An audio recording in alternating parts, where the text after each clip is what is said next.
A very good afternoon to everyone and a warm welcome to the 6-day faculty development program which is organized by the IQAC of St. PHILOMENA'S College Autonomous. And the topic is technology-driven, resilient education in the era of AI tools. And we are delighted to have you with us as we embark on this journey of learning and innovation. To set the tone of the program, let's begin with a motivational quote by Albert Einstein. Education is not the learning of facts, but the training of the mind to think. This quote inspires us as we explore new dimensions of education and technology over the next 6 days. The importance of this faculty development program lies in its ability to equip our educators with the skills and knowledge necessary to navigate and thrive in an era which is dominated by artificial intelligence. This program aims to foster resilience and adaptability, ensuring that the faculty can provide the best education possible in a rapidly evolving technological landscape. To commence our program, let us all raise for Philo's anthem as a symbol of unity and commitment to excellence.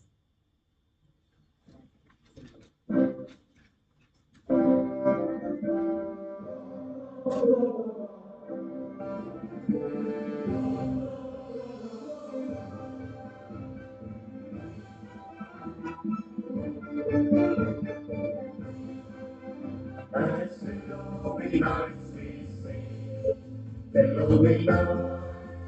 we are. As PHILOMENA'S, we stay.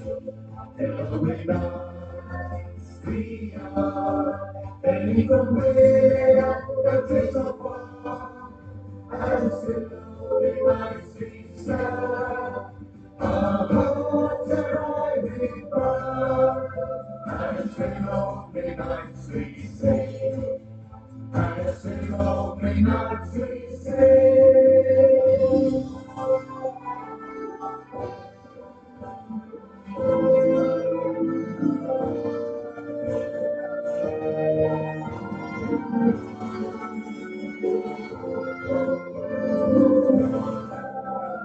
Abundantly, blessed are the Almighty God above.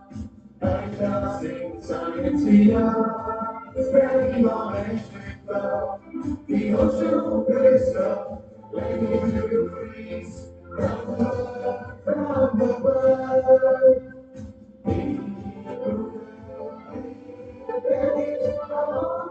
Is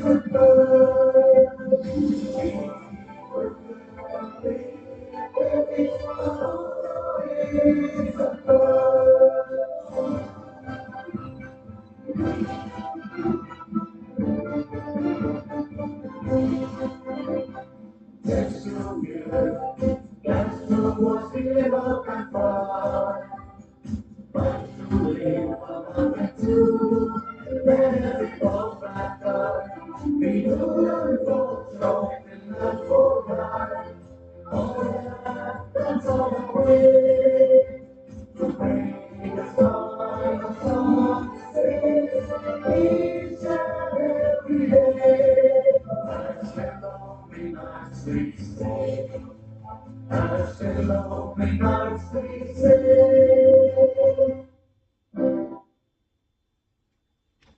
Kindly be seated. I request the dignitaries to come and occupy the seats on the dais.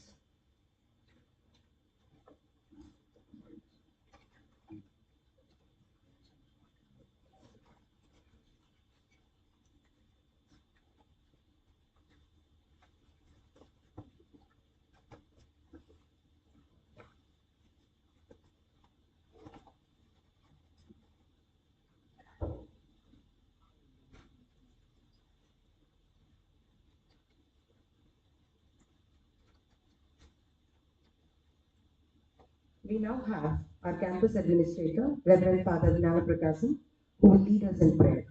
Over to you, Father.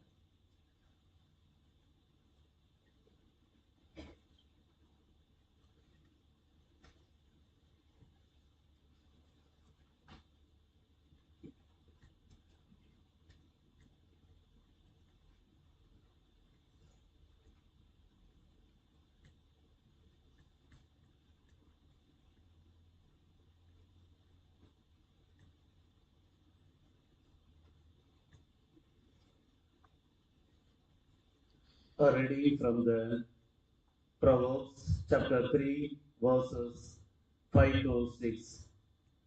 Trust in the Lord with all your heart, and do not rely on your own insight. In all your ways acknowledge Him, and He will make straight your paths. Dear Heavenly Father, we come together today to seek your presence and blessings. We thank you for the gift of community and the opportunity to work together. Guide us, strengthen us, and fill us with your wisdom and compassion. Dear Heavenly Father, we thank you for gathering all of us today to learn, to collaborate, and to grow. We thank you for the gift of life and strength that you have provided us all to be part of this autonomous college. Dear God, we are in the first day of our academic year. On this great day, we seek your blessings as we embark on this faculty development program. Grant us wisdom, passions, and inspiration as we strive to enhance our skills and knowledge for the benefit of our students. May this program be a time of growth and collaboration, guided by your grace. God, we lift up our staff members to you. We pray for their physical, emotional, and spiritual well being. May they find joy and fulfillment in their work, and may they feel supported and valued in all that they do. Give them strength in time of difficulty and peace in times of stress. Help us to communicate openly and honestly, to support one another, and to work together with respect and understanding. May our efforts be fruitful and our relationships are strong. Gracious God, as we conclude this time of prayer, we thank you for your presence among us and also lift our resource persons to you today, asking for your blessings and guidance. Grant them wisdom, clarity, and confidence as they impart their knowledge to others. May the words be inspiring and informative to everyone and keep us mindful of your love and guidance and help us to walk in your ways. Amen.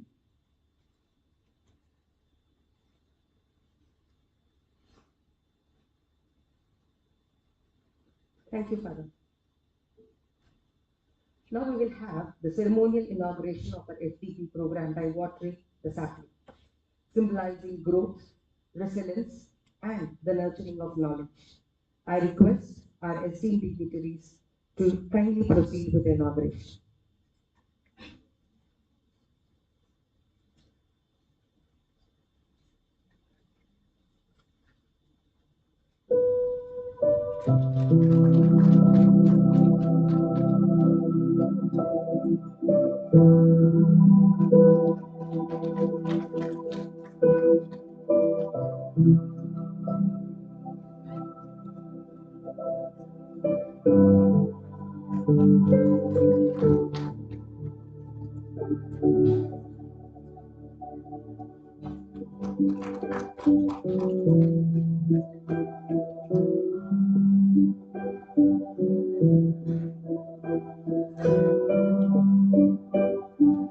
Thank you, dignitaries. To formally welcome everyone and set the tone for the program, I now invite Mr. A. Thomas Gunisilan, IQAC coordinator, to deliver the welcome address.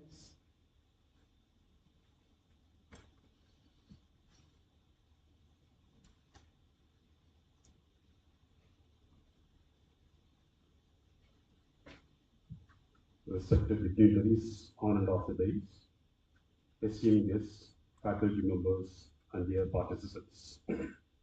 A very pleasant noon to each one of you gathered here for the inauguration of our 6-day faculty development program on technology-driven resilient education in the era of AI tools. It gives me immense pleasure to extend a warm welcome to all of you on behalf of St. Philomena's College. Today, as we embark on this journey of learning and exploration, we are privileged to have amongst us distinguished personalities who have graciously accepted our invitation to grace this occasion with their presence. We are honored to have with us Reverend Dr. Lut Prasad Joseph, Director of St. Philomena's Educational Institutions, whose vision and guidance continue to inspire us.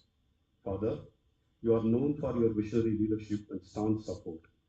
Your guidance inspires us to strive for excellence in all our endeavors. A very cordial welcome to you, Father.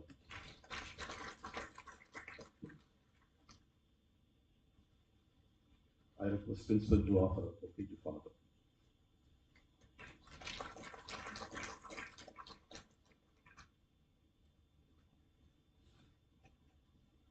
Dr. Sundar K.S., Associate Vice President and Head, IMS Academy at Infosys Mysore, whose expertise in technology and education will undoubtedly enrich our understanding of AI tools in education. Sir, we are honored to have you with us and we eagerly anticipate your keynote address and the valuable insights you will share with us. Welcome to Dr. Sundar to our campus. I request Father Rector to offer a bouquet to Mr. Sundar.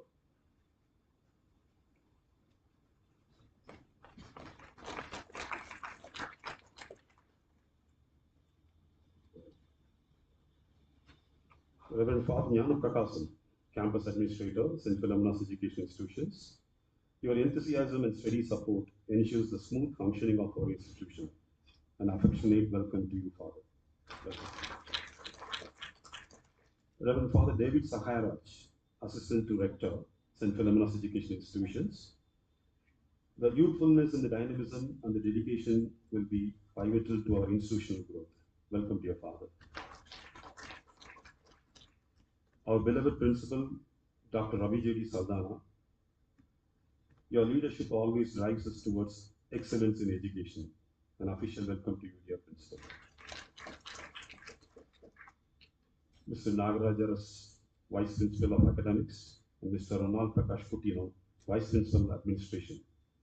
Your commitment to academic rigor and administrative acumen ensures the efficient management of our college affairs and the spheres of our educational standards.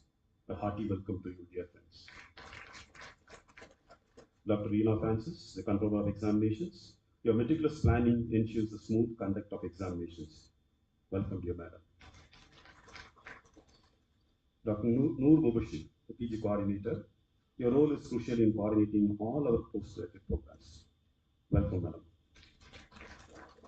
Dr. Alfonso D'Souza, UUCMS Coordinator, your efforts in coordinating with our collaborating institutions are highly valued and your guidance and contributions will ensure the success of this event. Welcome, Professor Dr. Alfonso D'Souza. I also extend a warm welcome to all the IQAC members, faculty members from both UG and PG departments, technical staff and support staff whose collective efforts contribute to the holistic development of our institution. Once again, I extend a heartfelt welcome to everyone present over here. Let's make the most of this opportunity to learn and grow together. Thank you. Welcome.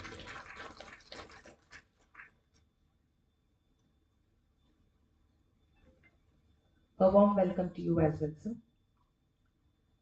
It is a pleasure to introduce our esteemed resource person for the day. I request Ms. Neena P.K., Assistant Professor, Zoology, to kindly introduce Dr. Sundar K.S., Associate Vice President and Head, IMS Academy, Infosys, Mysore.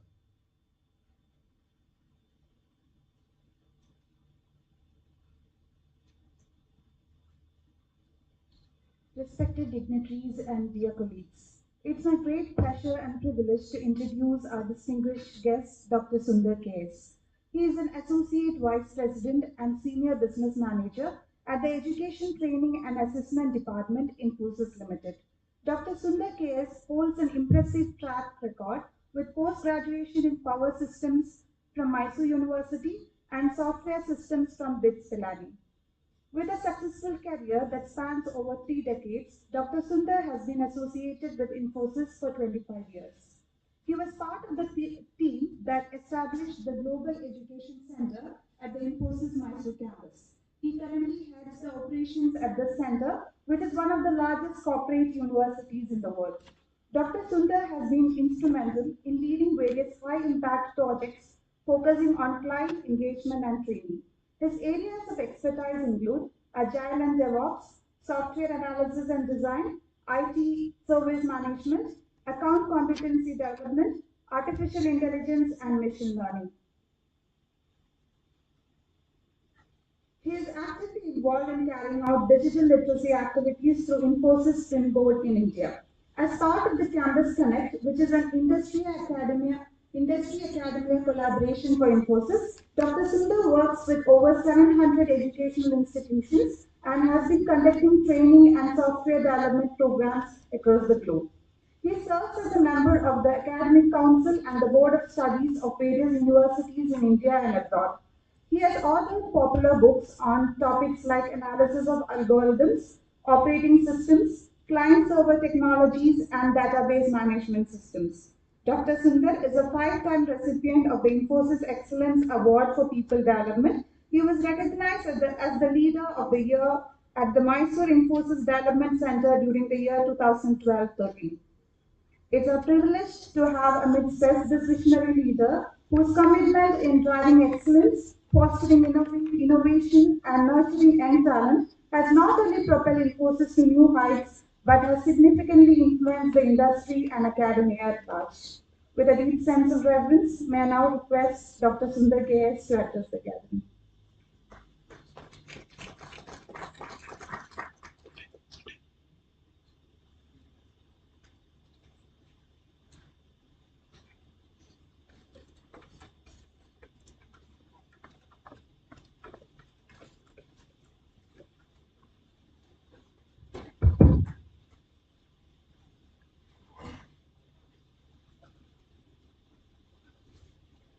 Good afternoon to all of you. Uh, I was about to say the most respected dignitaries of the dais, but they have just moved to the other side. So good afternoon to all of you. At the outset, before I start, I have to submit my apologies for being late. It was supposed to be at 2 o'clock, I believe. I had some other event that I had to attend to. I was a little concerned whether it goes beyond 2 o'clock. Fortunately, it ended at 2 o'clock. It was a very important meeting that I had to attend, and fortunately, I could make to this venue within the next 10-15 minutes. But it's a pleasant surprise, trust me. Having lived in Mysore for quite a long time, having got associated with your institution through some of the very well-known professors who are my family friends, today is my first visit to the campus. I am enjoying because if I look at the ecosystem, it reminds me of my school days. I did my schooling in a place called Udupi, which is in South Kendra. I studied up to fifth standard in an institution called Saint Cecily's School, and after that, from sixth to 10th, a school called Christian High School. So till 10th, I had wonderful education. And when I came here, suddenly, nostalgic memories. It reminded me of my school days. But most importantly, it gives me a lot of happiness to be in front of you because I'm standing in front of the gurus who are the ones who build the career of thousands and thousands of students studying in this prestigious institution. So it adds a lot more responsibility on my shoulders to make sure that possibly the next 30 minutes, 45 minutes from now, I don't know, I'll try to make it short. Unfortunately, when I stand before the mic, I don't see the passage of time, but the other side will feel it. So I definitely have to be conscious about it. Uh, I want some important messages to be passed on to you because I'm extremely happy, it's heartening to know that at the beginning of the year, such an apt, such an appropriate, contextual topic has been taken as the theme of your faculty development program. I had some uh, one function called Campus Connect, which is an industry academia collaboration. And I work with more than 700 engineering schools in India. All of them invariably talk about faculty development program. You know how it works. Faculty development program becomes an important and integral part of their academic journey because faculty will have to continuously upgrade their skill. Whenever there is an AICT team coming, they ask how many FDPs, how many people got trained, and all those kind of a thing. I'm not generalizing, but most of the time FDPs are done because there is a compulsion. But I'm very happy to note that at the beginning of this academic year, on a proactive note, that too on a technology or on a topic which is very relevant in today's world, such a program is being organized. I know all of you are part of this wonderful family of this institution, and each one of you carry a lot of responsibility on your shoulders. So it's important that you at the end of 6 days have great takeaways as an outcome of this program. But I'm happy that I have an opportunity to raise the curtain for this event. Let me start this way. I have spent almost more than 3 decades in the world of IT. After my studies, I joined Kirloskar Computers in the year 91. After that, I did my master's and all those studies continued. And I joined Infosys, and for the last 26 years, I'm working here. If I look at my journey and the current juncture today, and if you ask me a question, what change are you seeing in the world today? I can definitely say the change has happened in 3 dimensions: work, workplace, workforce. Three things have significantly changed. Very contextual and very relevant to you. That's the reason I want to start with that. The work has changed. During our initial days, during the days of 90s, 2000, we generally, because whomever you train and students who graduate from this wonderful institute will join different companies, they join academic institutions, they join higher studies, all of that happens. And they are part of a community called service providers. They provide the service, and their capability and the skill is used for providing the value added service, and the recipient of the service is the customer. Typically, this is how the model works. You have service providers who have the capability to provide service in a specific designated area. You have clients, the business organizations who in turn they would like to reduce their total cost of ownership and they bank on the bank on the service providers. This is how the two things work. But how the business gets initiated, how the work gets initiated. Service provider publishes to the world that I'm good in so and so. For example, if you look at Geo, they say that we're going to provide the data service, we're going to provide the mobile service, network service, blah blah blah. There is on the other side the clients who in turn require the need for all of that. They in turn need all those services. So they knock the door of the service provider and say that, look, I have a problem or I have some work. Can you please handle it? This way of communication or the business model is actually called the order taking kind of a working model. Meaning, someone has a requirement, they knock the door of the service provider who in turn can provide the service, and obviously the service will be provided. So the workforce during 90s and 2000, early 2000, were predominantly working in this way. So this is actually a problem being provided with a solution. So everything went very well. The work happened pretty well.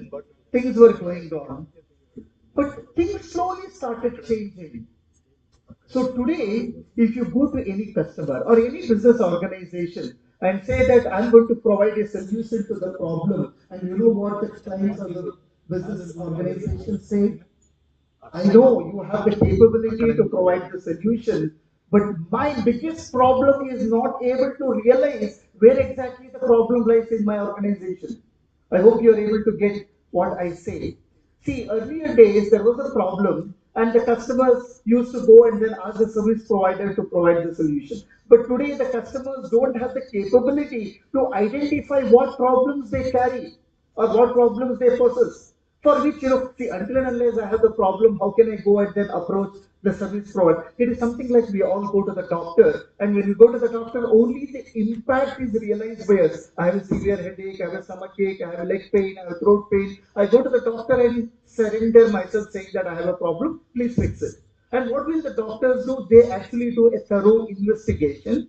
They are at finding the problem before solving it. This is the most critical part, my esteemed teachers here, educators. Finding the problem becomes the key before solving it.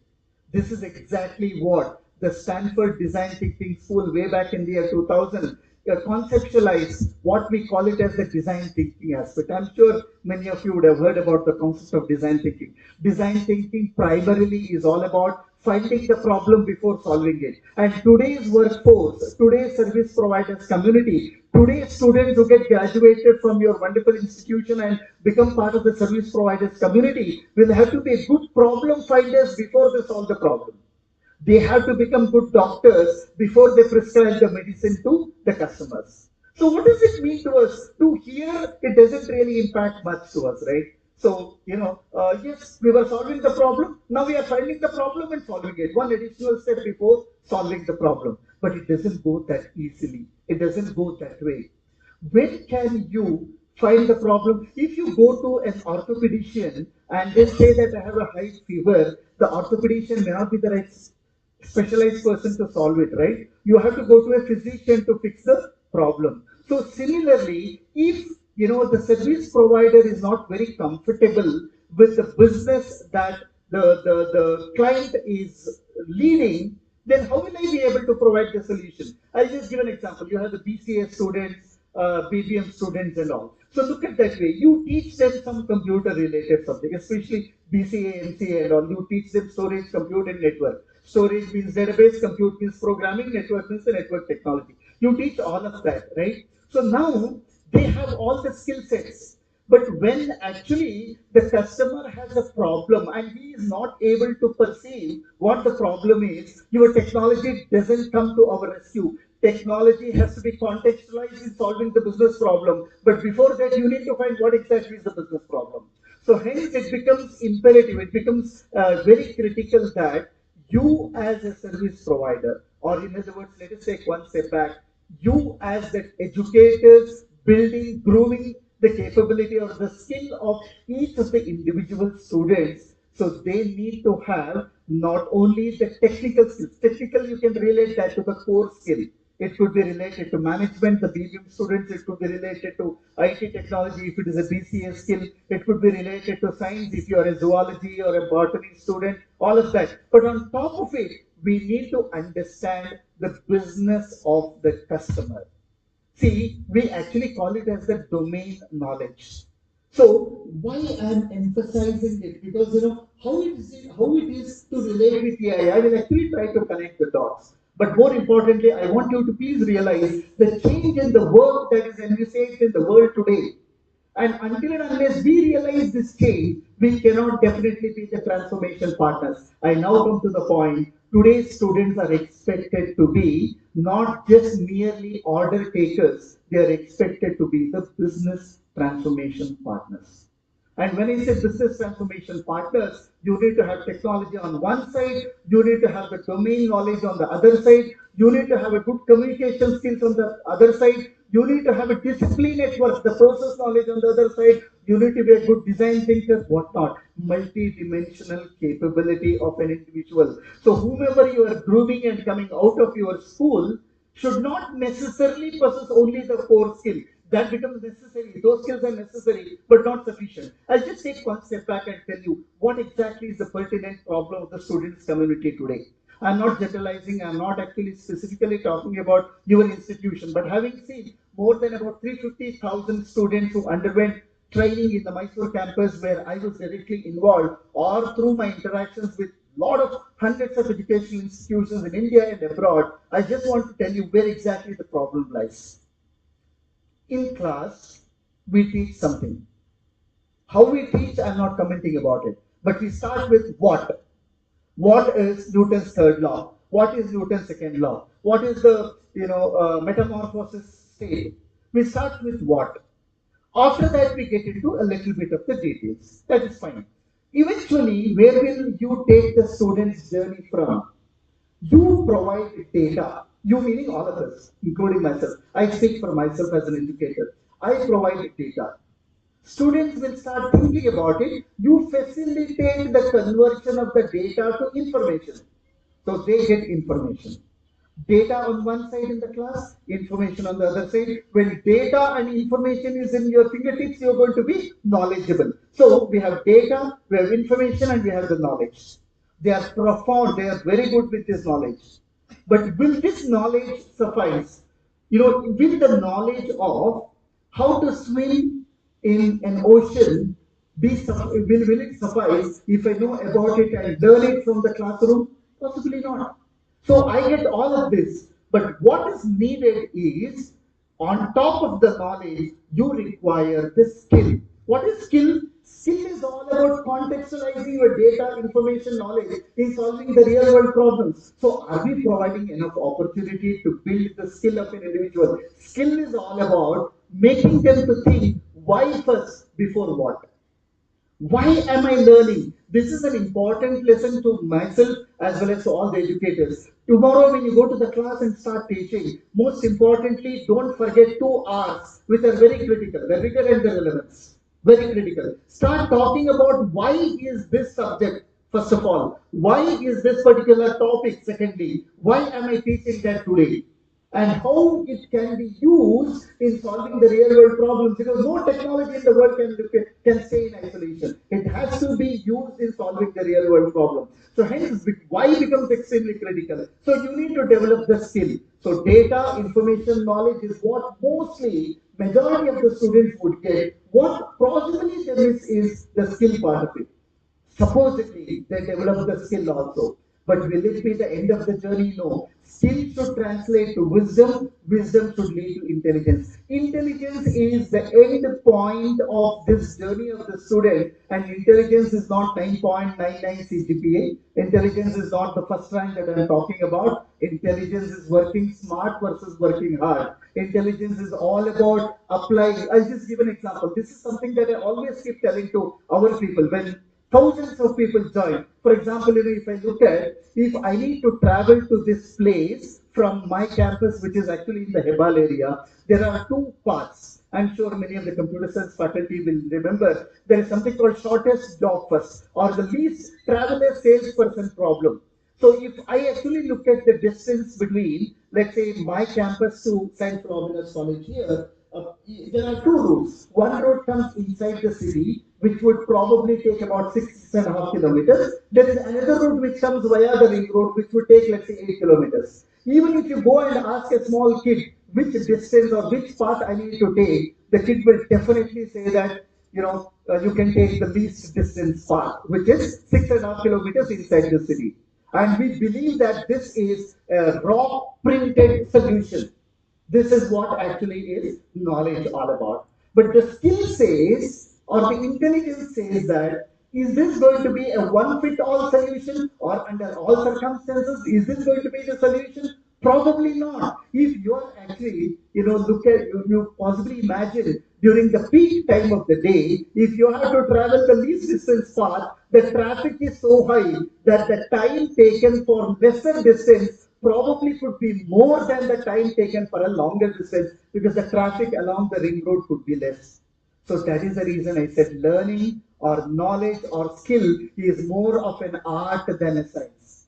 Acquiring skill is more of an art than a science. You cannot all the time have postulates, theorems to prove that it is going to work all the time this way. It doesn't work that way. So once again, going back to what I was telling, today's world expects the students who are actually coming out of your wonderful institution to be business transformation partners, because the work that they're going to be associated with expect them to be the real value providers. Why it is so? Why it becomes a lot more relevant today? Let me tell you the current scenario.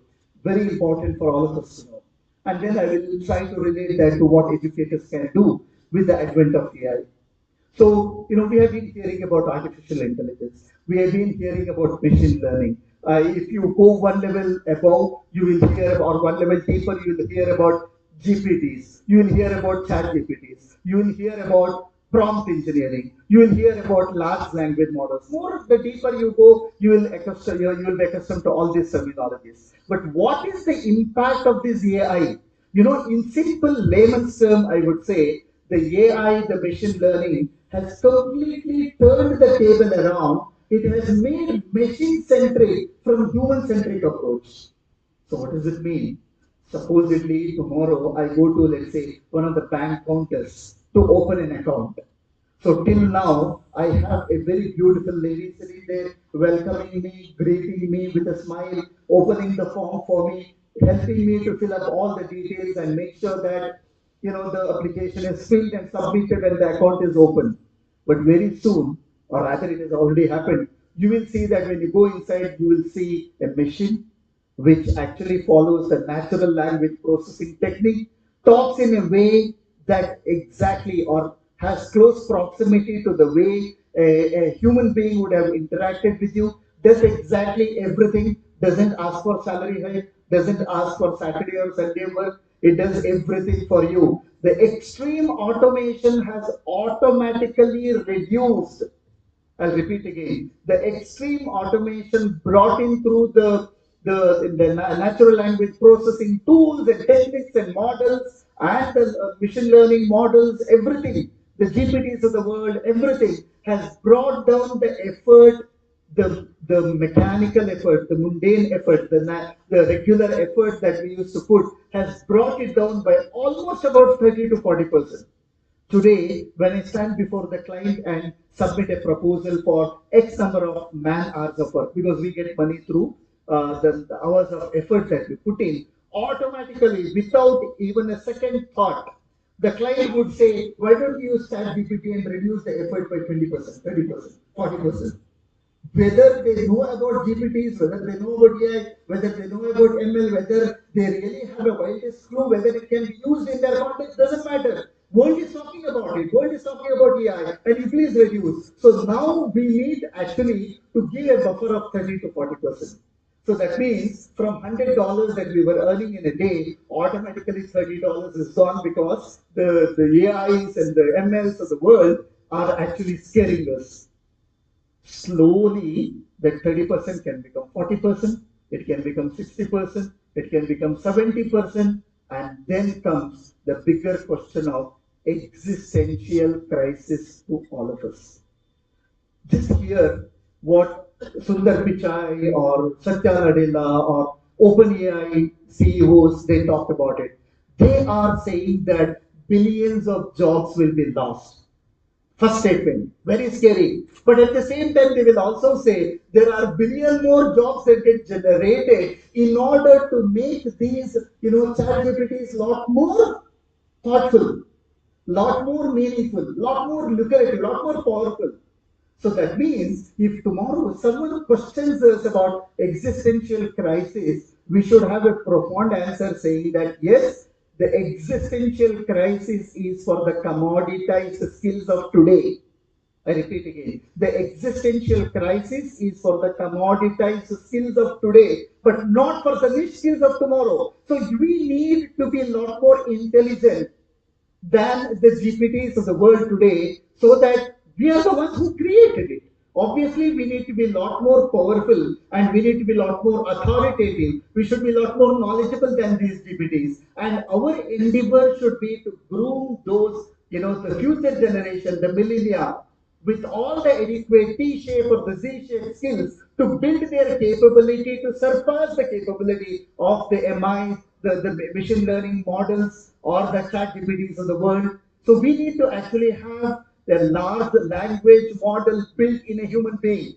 So please remember, artificial intelligence is artificial. It is created through the natural intelligence. It cannot be a replacement for natural intelligence. It tends to replace the natural intelligence up to a certain point, and if you stay to be in the comfort zone, definitely it will surpass us. But we need to think differently. That's the reason I'll again come back to what I was telling. We are seeing the change in the world. It has to be, this is my humble request to all of us here in the room.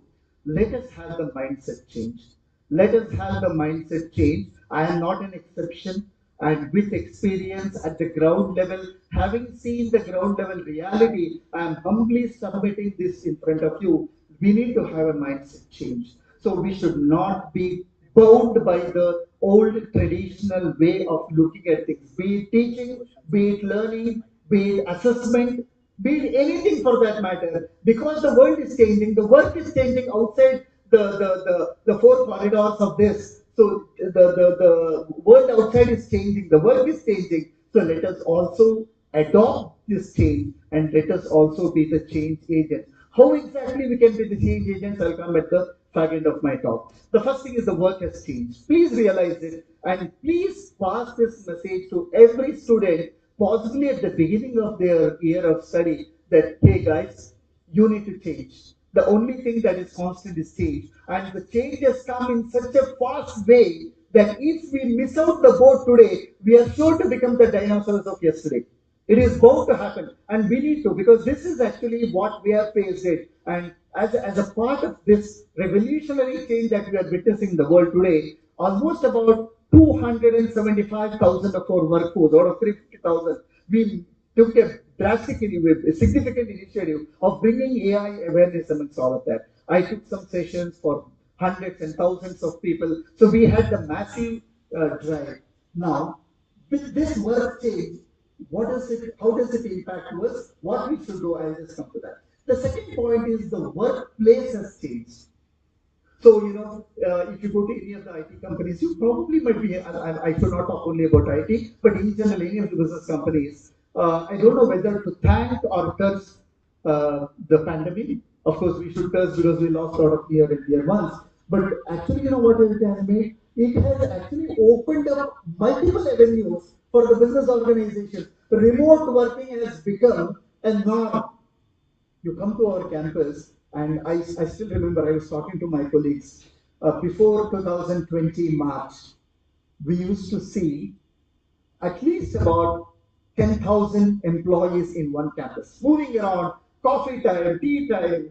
It's a big campus, by the way. So whenever you get an opportunity, please visit. We'll create an opportunity for you to come and see. It's a nice place. I'm not saying, I don't want to compare it with any other, but I think, it looks good if you visit the campus and see one of the, and of course, you can always say the KGF 2 movie was shot there in one of our buildings, and you can see, oh, this is how I love on the lighter side apart.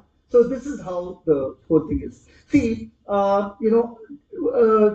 10,000 people used to walk around, but today if I go hardly about 100, 200, 500, what happened to the rest? Has the work changed? No. Has the workforce moved out? No. They still connect from home and they work remotely. So the workforce, the workplace has changed. Today, hybrid work has become the norm. Hybrid work meaning anytime, anywhere, on any device, I should be able to work. Doesn't matter the brick and mortar, the physical proximity is not anymore the need of the hour. So now when you groom your students who come out, you need to definitely tell them how they can work in a hybrid environment. So because they may not see the other person in the team at all. There are plus and minus to both. If you are actually together, you know much better, right? So, you communicate, you share good things, you have wonderful interaction with them, you collaborate, etc. But remotely, those things will definitely become a lot more mechanical. However, that is the need of the hour. So obviously, the workplace has changed. There is a hybrid model. 2 days you come to work, 3 days you work from anywhere. So we should slowly prepare our people for the change the scenario. And what does it impact when it comes to grooming them? So they should be extremely good in communication because they have to work with different sets of teeth. They should be professional, especially when they are remotely connected, etc. All of that will definitely be a good experience, and this has to be passed on to all those people. So the work has changed from an order taking kind of a thing to a business transformation kind of a thing. The second thing, the workplace has changed from a physical proximity driven kind of a work environment to and also I remember we used to have nice cabins. So the managers used to get a big cabin. just like the HOD room will be slightly bigger than the others. So all those kind of stuff. But today, nothing of this kind. We don't know who is the manager. By the way, interestingly, in some of the IT companies, I'm not generalizing, but in some of the companies, more than 50% of the workforce have not seen the company's office at all in the last possibly 2 years or so. So that is the scenario. How can we groom our people? How can we groom our youngsters to ensure that they are successful even in case of hybrid nature of the work? Second one. The third thing is the workforce has changed. So we were talking about global village. We were talking about the flat world. We were talking about convergence of diversified cultures and background and learning styles of the people. Today it is a lot more. It's a reality. So in a typical team, when they work, any company or any organization, they notice that two of them possibly are from Russia, three of them are possibly from Japan, and all of them have different ways of work. They have different communication styles. The way interact, the cultural background is different. So we need to make sure that the team member, the students who come out of your school are the global citizens. It adds a lot more impetus, a lot more focus on your grooming of these people because even the workforce has changed. So we are not going to get our first bench or second bench schoolmates or the college mates to be part of our team. And we may be only one Indian there, the rest of the team members may be the global citizens, and they need to overcome the differences on the cultural front, on the learning front, still able to achieve the teamwork. You know what is teamwork? Mutually exclusive, collectively exhaustive. So they need to ensure that they all work together as a team. Three things I mentioned about the work has changed, workplace has changed, and workforce has changed. Now, what is it actually to do with the current business scenario? Alongside on one side there is a technology disruption. On the other side, you are seeing the work disruption in the nature of the work, etc. On the third side, obviously, the millennia have a different schools of thought. What are the schools of thought that the millennia has? I just want to spend a little time on it, and then we will talk about the convergence of these three. So we did a lot of research, and this is true in US students' case also. Go and ask them, hey, let us do if they do a very honest introspection, and if there is a very humble student, you can ask them, hey, tell me, in my session, despite making it very interesting, what is your retentivity or retention rate in the class? Trust me, human beings cannot have undivided attention more than 5 to 8 minutes. Very scary, right? Our sessions are 1 hour long. In our case, our sessions are 1 day long. The next day again we repeat. Not more than 5 to 8 minutes, students will have the retention. After that, they will be physically present but mentally checked out. It is bound to happen because we are human beings, we are not robots.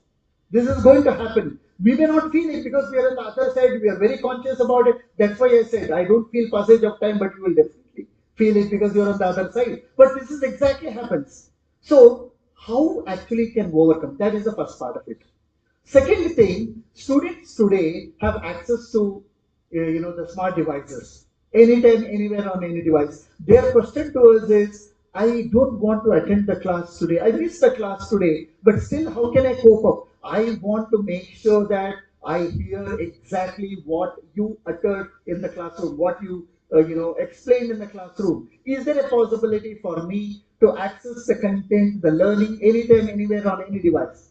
The first thing is the retentivity is not more than 5 to 8 minutes. How are we overcome? How do we overcome the challenge? The second thing is we need the ability to learn here from multiple sources. That is what even the AI does. It. The ML actually the AI ML, the generative AI. I will talk about it in the last part. It is actually having something called contextual computing. Based on the context, it does the computation. So that is what actually the students are asking. The third thing is whenever they have some problem, we generally we explain and we tell them, hey, this is explained in this particular book, chapter 3, page 50. So what they need to do? They need to go back, get into the chapter page 50 and start learning.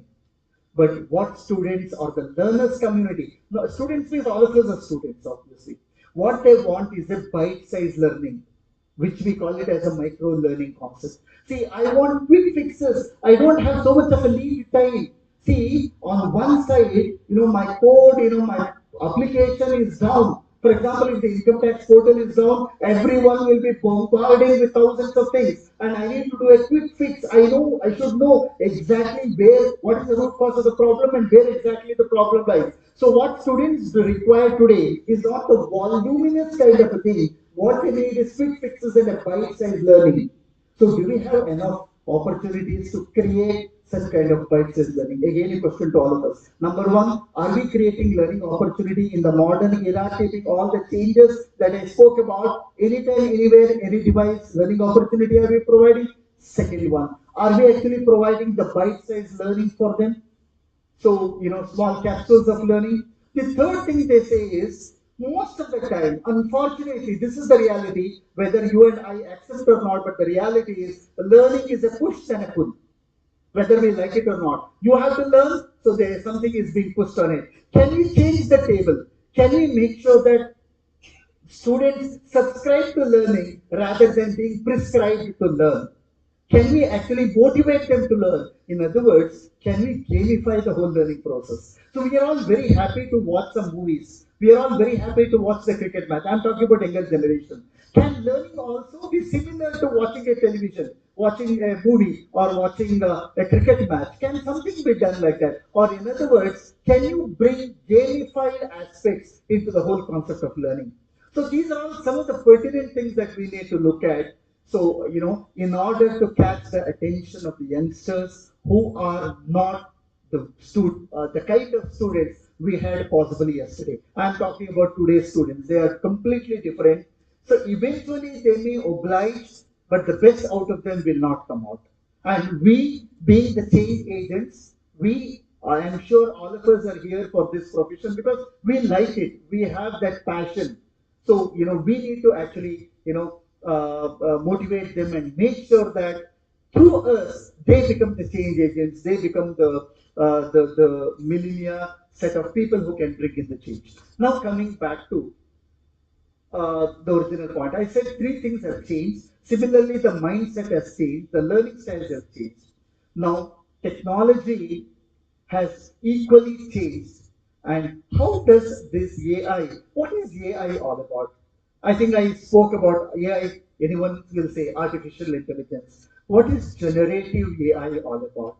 Generative artificial intelligence. Telling them is very easy. In fact, you know what happens? Many of the colleges when I go, I ask them which is the GPT version. They say GPT 4.2. I'll ask them the question, can you please explain what is GPT? None of them, 99% of them will not know what GPT is all about. I'm not testing their memory, but I'm testing their curiosity. In fact, I just want to let you know about possibly 10, 12 years back, we had the Israeli ambassador who had actually come to our campus, Indian ambassador of Israel who had come to our campus, and there was an interaction. Because Israel, you all know, they are far ahead in the technology and other things. One of the questions we asked them was, sir, how do you select the research problems in Israel? Because the research, opportunities are plenty, and research activities in Israel are, you know that one by one story of Israel, right? So, they say 1 feet by 1 feet with 1 drop of water a day, you need to generate 1 ton, something like one cross, one cross one. So that was their research problem. So when we asked this question to him, he said the way we select the research problem is very simple. We actually do a research of the entire world, and whichever are problems which are unsolved by the rest of the world, we will take it as a problem to solve it. So look at the kind of focus and commitment and conviction and the determination they have. So that is how they look at things. Now coming back to in our scenario with the kind of change in all of that. So how this generative AI is going to make an impact? Let me tell you this. Generative AIs. What is generative AI? It is generative artificial intelligence, and the GPT is a mathematical model, generative pre-trained transformer. And what it actually does is there is a mathematical model created, the large language model, which we call LLM. It gets trained by approximately, I'm just giving some small number, 175 billion data sets, 175 billion variables, are associated with that model, and that gets trained. About 145 gigabytes of data, textual data is being used to train it. And what it does after that is generating the data set for every prompt that you are giving. For example, if there is a chat GPT and ask a question, what are the places to visit in Mysore in 2 days?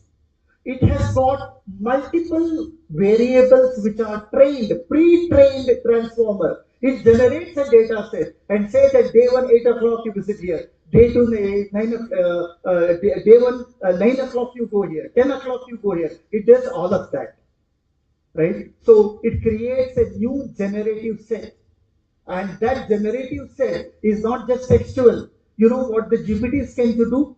GPTs can generate text, GPTs can generate images, GPTs can generate videos, GPTs can generate document insights, summary. The biggest threat to analysts, what is happening? The other day I was showing a demo. Unfortunately, I couldn't show the demo. Maybe next time I think you will definitely be able to see that. I will share some details.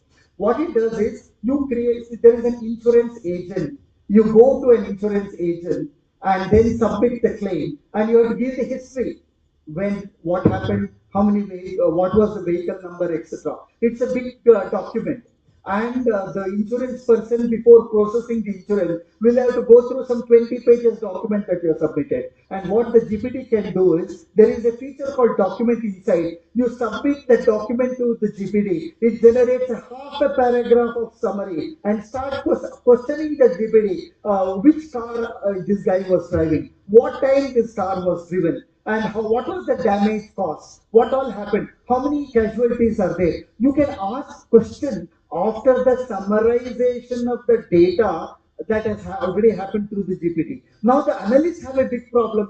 The power of analysts was to analyze the business documents of hundreds and thousands of pages and create some very nice business summary and then make money out of it. Now this GPT is able to actually do all of that. The generative AIs are able to do all of that. So now what the teachers can do, see, it's very simple. I'll tell you, this is possible for you. See, the use of technology is not just in consuming the power of generative AI or being the recipient. You can also be the creators of content or the generative data using GPT. What you can possibly do, I'm sure you will have access to. By the way, this generative AI is accessible through APIs and playgrounds and other things. There are, a lot of APIs that are available free of cost for you to download, including GPT-4 and other things. What you can probably do is, you say that I want to teach analysis of algorithms. I'm sure I think BCS students will have, or database management system, because some only IT terms will come to my mind, or zoology, you want to teach something about it.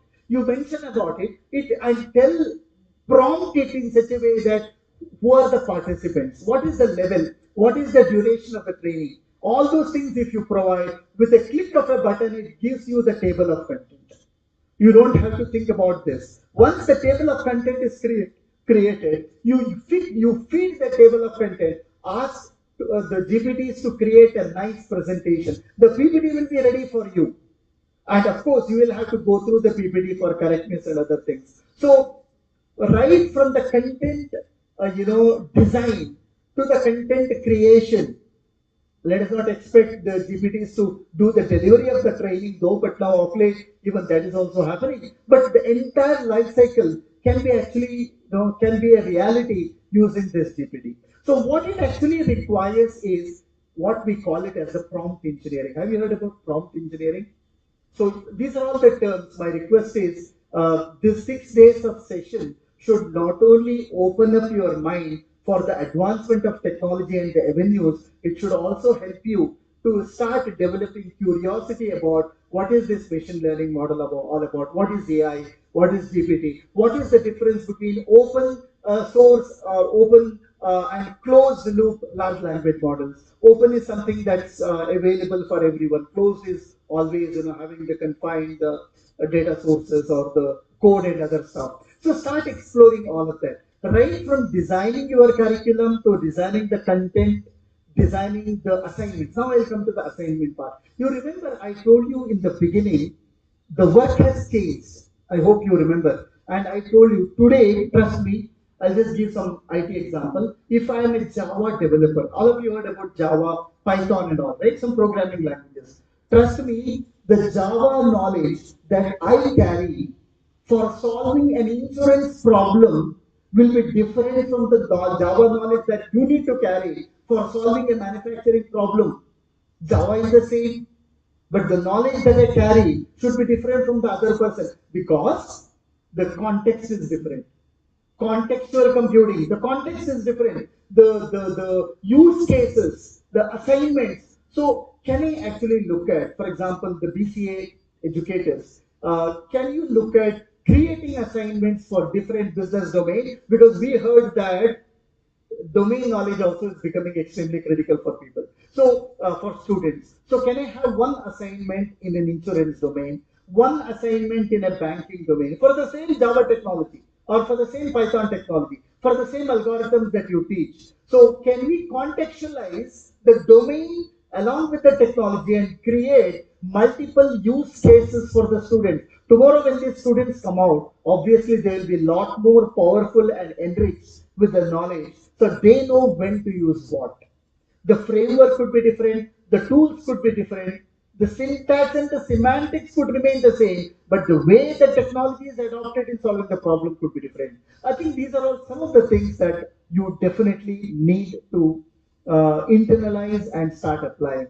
So my request to you is, can you be the AI first educators? We always call it, AI first technology. So, the other day, Nandan, who is our chairman, asked us a question. We are using a digital platform in our Infosys, and he said, "Is your digital platform AI first?" We did not understand what is AI first for the platform. We went back and started exploring. Then very soon we realized that artificial intelligence and the machine learning can be applied to any of the day-to-day work, including the technology, the platform, the software that we use, etc.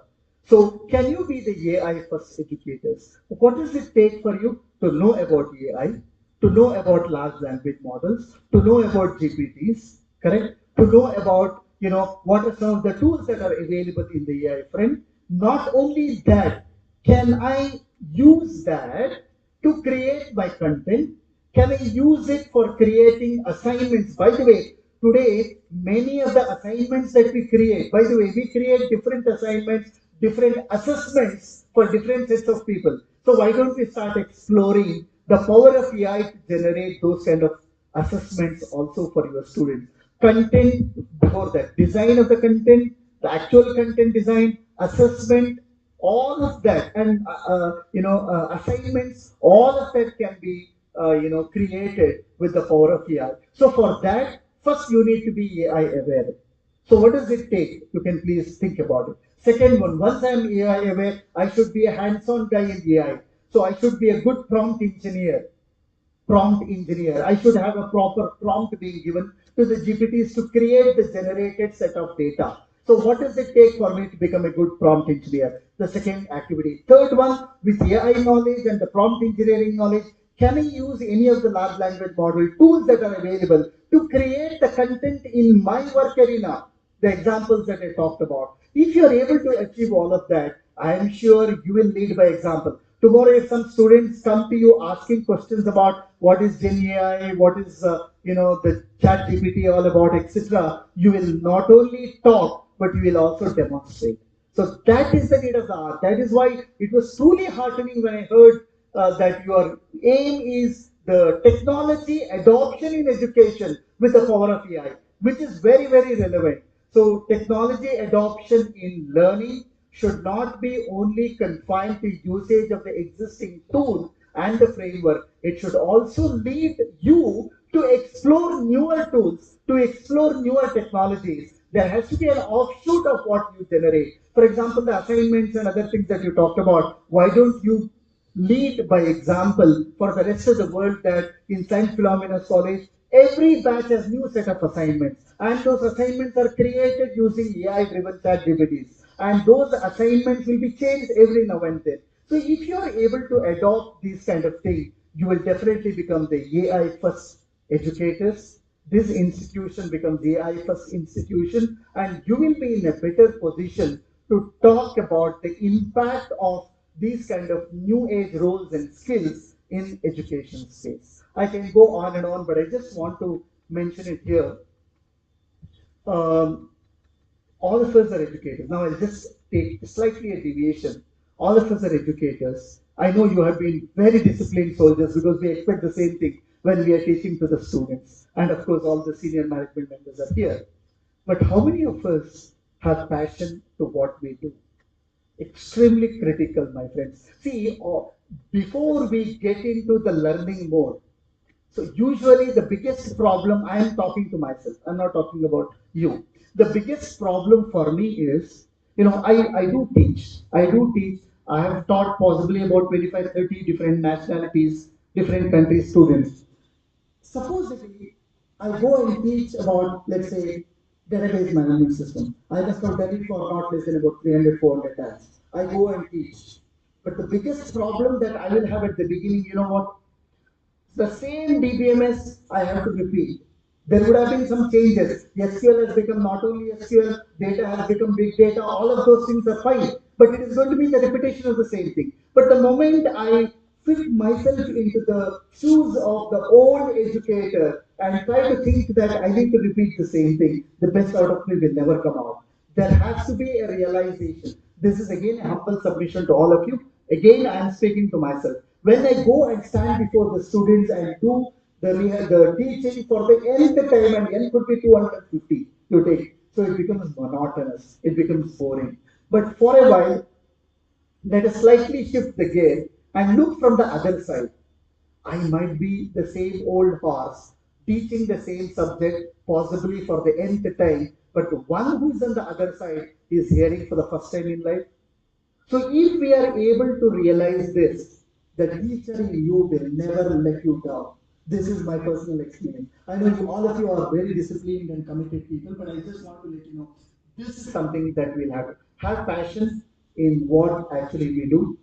Integrity, come what may, never come. By the way, the biggest threat of AI and ChatGPT is the security, the intellectual property. We need, because it generates something and we can always blame it on AI and tools and other things. Say that, hey, this is the code that I got, this is the software I got, this is the data I got, this is the PPT that got generated. But at the same time, we should also be conscious about the intellectual property, the plagiarism, all of that. We need to respect that because integrity is the key. And the cardinality of relationship, I think some of the DBMS people who taught DBMS will know. Teacher and student, the cardinality is one to many. One teacher making an impact for many students, and we will be observed by them, and we should lead by example. So come what may, let us not compromise on the integrity. I'm not talking about you, but in general, especially with the world of AI and other things, evolutions that are happening, we have to be careful about it. And of course, we need to be intelligent. Intelligent from educators' perspective is not to pass 1 hour very effectively, catching the attention of all of that, but intelligence is working smart versus working hard. So can we adopt that working smart model? And here are the tools that are available. Please learn AI not because you want to get a promotion or a role change or anything, because you can be the trendsetter for your kids. And they can be your students, they can be your own kids, they can be kids of the neighborhood, because the world is changing. Take it from me, the world is changing. It was different yesterday, it is different today. Tomorrow it can be a lot more different. And if we don't adopt to the stage, as I said earlier, we become the dinosaurs of the history. So these are few things I just wanted to present it. I know I have taken a lot of your time. Afternoon sitting is very tough, but despite that, you have been very gracious. You've been very kind to listen to what I said. As I speak, whatever I spoke is our experience. When I talk about anytime, anywhere, any device, I'm sure all of you, I think you probably would have signed MOU on Springboard. So we have created that platform, Infosys Springboard, which is a cloud-first digital platform that's available. Second one, I talked about bite-sized learning. We have got the resources, the small video capsules. Remember, I told you about 6 to 8 minutes of retentivity. Any learning capsule that we have is divided into small capsules, the divide and conquer principle. It will be in the form of a resource, and if I want to learn something, I directly get into there rather than going through the voluminous chapters like that. So I go ground bottom up approach, the bite-sized learning. Similarly, we have gamified the entire learning platform Springboard, which is offered to all the learners community in the country. And the gamification is all about badges, gamification is all about appreciation for the learners and things like that. So whatever we have experimented and we have been successful, the same has been conveyed to you.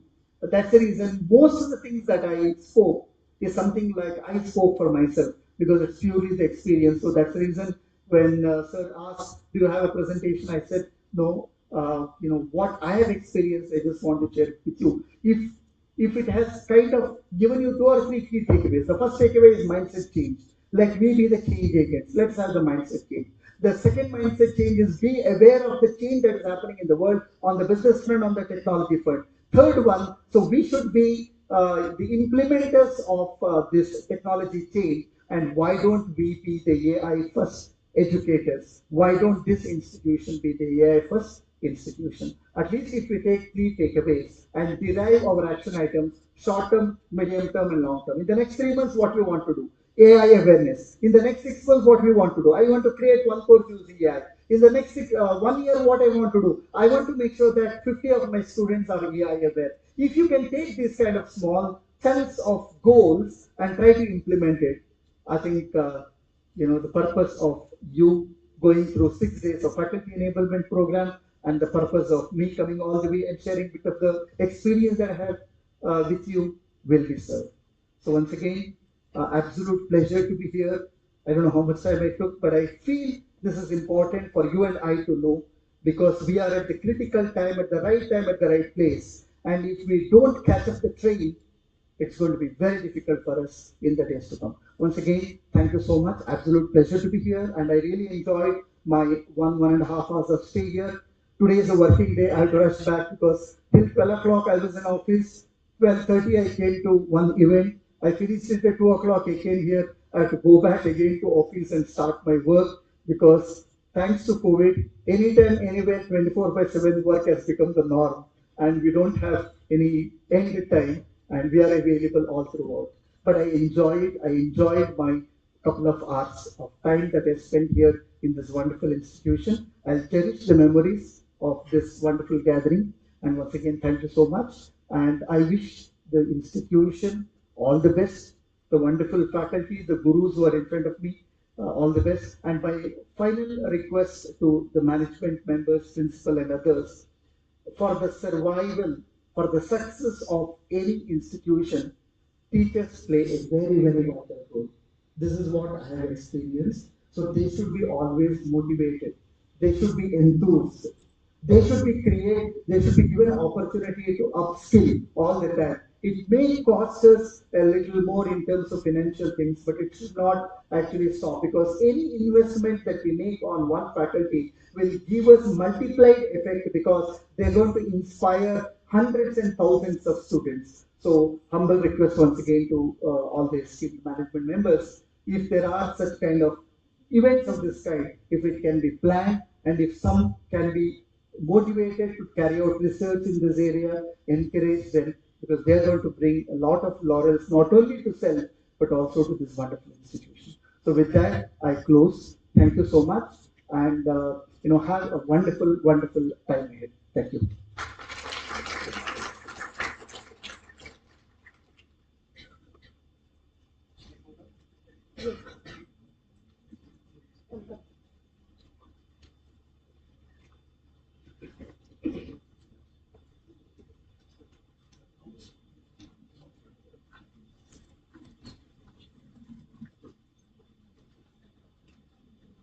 We are deeply grateful to Dr. Sundar Case for his enlightening keynote address. Thank you very much, sir. And emphasizing on are we AI first educators, you know, a lot of insightful learning and a lot of it was a wonderful session from your end, which went on for 1 hour non-stop, and none of us felt that actually. Everybody were paying attention, and we were all very keen to hear from you, sir. Thank you very much for this. As a token of appreciation, I request our beloved rector, principal, and the IQAC coordinator to do the honors.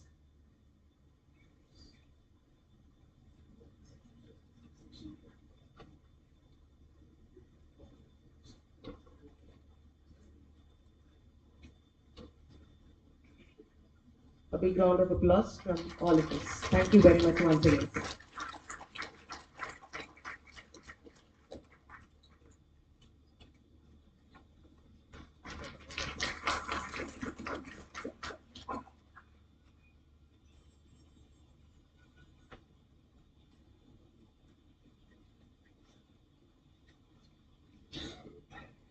It is now a privilege to invite our patron, Reverend Dr.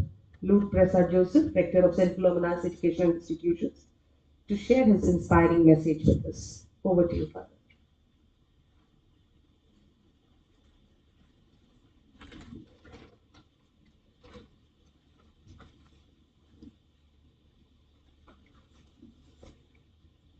Respected and eminent Dr. Sundar K.S., the Associate Vice President and Head IMS Academy at Infosys Mysore, our respected Principal Ravisa, respected Sir Guna, the IQAC Coordinator, respected Fathers, Father Sagaraj, and then the Prakazam, the Vice Principals, and members of the teaching faculty. Today, as we begin the academic year, I'm really excited to stand before you and say a few words on the significance of this day. As we have heard from the eminent speaker, Dr. Sundar, the world is changing. People are adopting technology, and we cannot remain as mute spectators, especially as an institution of academic excellence, when we are called upon to mold thousands and thousands of our youngsters for the future. I think today's talk by Dr. Sundar has inspired all of us. We are going to have for another 5 days this program. I'm sure all of you will relish it, and our students will benefit. And whatever encouragement that you need from the management side, we are prepared to do it.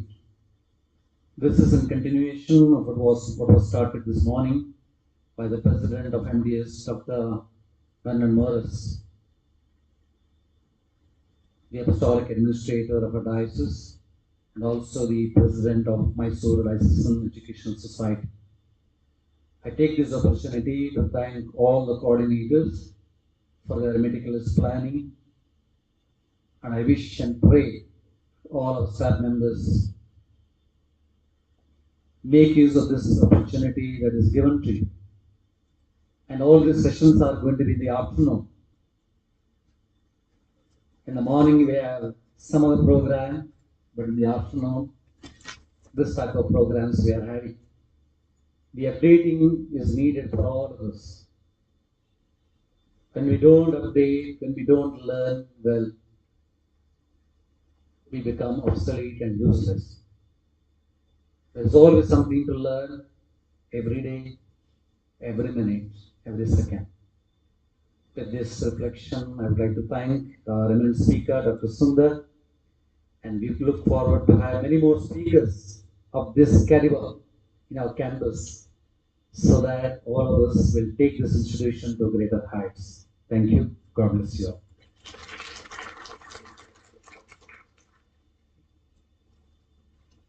Thank you, Father, for your inspiring words. As we conclude the inaugural session, I invite Dr. Sadia Tabassum, Associate Professor of MBA, to deliver the vote of thanks.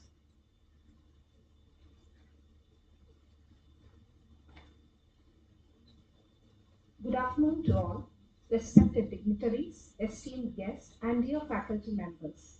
I stand before you today to express my heartfelt gratitude to each and everyone who has contributed immensely in organizing today's event. I am grateful to our keynote speaker, Dr. Sundar KS, for your valuable insights. Thank you, sir. Your talk on changes in the workplace and workforce and how to confront these changes with respect to technology was insightful. Thank you. I express my sincere gratitude to our rector, Reverend Dr. Lurdu Prasad Joseph. Your immense support has provided us with a conducive learning environment. Thank you, Father. I am grateful to our campus administrator, Reverend Father Jnana Prakasam, for your valuable guidance. Thank you, Father. I am also thankful to Reverend Father David Sahara, Assistant Director, for your kind support. Thank you, Father.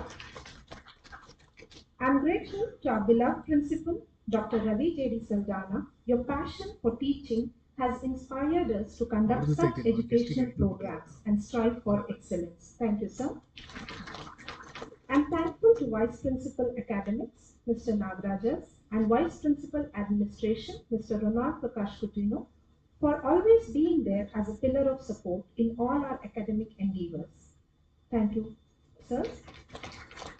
I would like to place on record my sincere gratitude to our dedicated team of academic heads, deans, UECMS coordinator, controller of examination, and PG coordinator for their tireless efforts and hard work, which has been invaluable.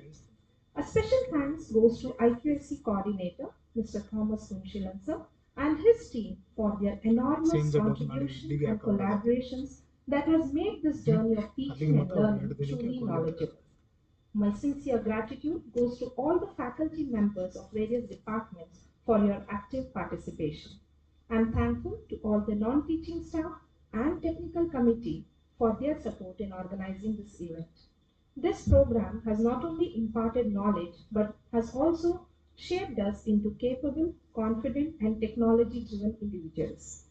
Thank you all again for your contributions. Let us celebrate our achievements and look forward to gaining more knowledge in the upcoming days of FDP program to become AI first educators. Thank you. Have a pleasant evening.